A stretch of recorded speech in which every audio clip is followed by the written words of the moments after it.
How big of a difference do you think Trump's election has made to the industry? In terms of the long-term trend of adoption, 0. In terms of speed, a lot. A lot. A lot. A lot. I mean, every single senior person in that administration is talking crypto all day. They're meeting crypto people all day. The president had a DeFi project, Raoul. He's trying to buy back the exchange. Oh, yeah, I know that.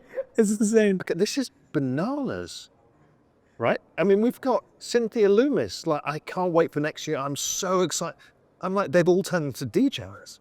Exactly. But the knock-on effect is more than just the US, because it gives a green light to everybody else except like Australia have been dragging their heels. India's dragged its heels. A bunch of places drag their heels. But as soon as the US goes, we're all in, they'll all come. Do you know Donald Trump Jr.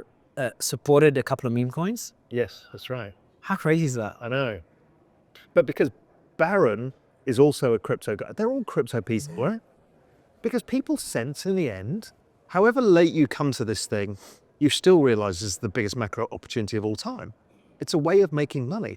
If you think about it, Bitcoin has done 150% annualized returns since 2012, including 3 70% plus pull downs, drawdowns.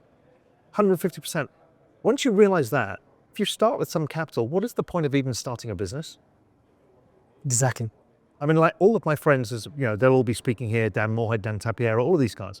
We're all macro guys. We all grew up together in the industry. We've all left. Sure, we use macro frameworks to understand this, but none of us trade oil or currencies or whatever anymore. It's irrelevant. This is the biggest trade we've ever been given. So you mentioned something earlier that you think when we get into alt season, even listed tokens will start doing well. So there's something, putting my VC hat on, I told you my framework, my model. So we invest a lot privately. Do you think there's one thing that's been trending recently is investing OTC? So listed tokens, you get them at a discount. I'm not sure if you're doing many of these investments yourself. I don't do a lot of them, but I know of them, yeah. What do you think of them? So there's just so many tokens out there. You think there's a lot of gems, and once the chart dies down 98, 99%, it's over? So there's a really interesting dynamic. I've got an asset management business called Exponential Age Asset Management, and it's a crypto fund of funds, so it invests in crypto hedge funds. Why am I doing that versus the VC? We will do VC stuff as well in a different vehicle.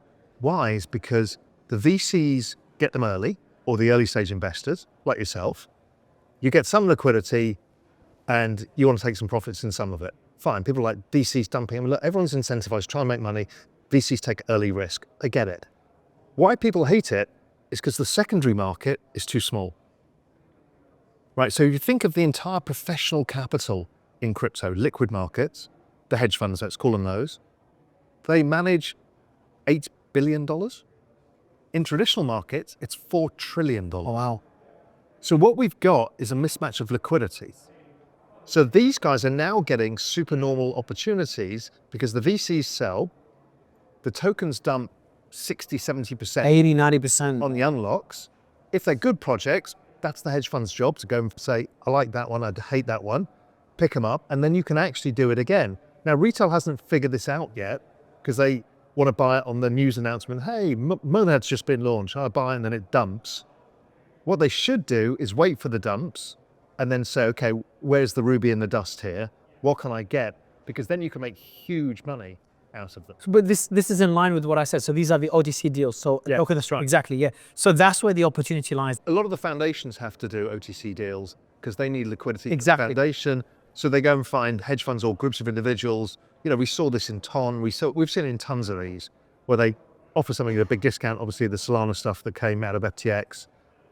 It's a good opportunity, but you get locked up for a period of time. So you're taking. I remember you talked about exactly what you're saying now in the last cycle a lot, on the whole mismatch between VC funding and hedge funds. And we're seeing that materialize right now because these tokens, the VC-backed tokens, at least for now, we're not even seeing close to the performance we've seen in previous cycles. So we're not seeing launches at 10, 20, 30x anymore, rarely. No. And a lot of that liquidity is getting sucked into meme coins. Yeah. It's been insane.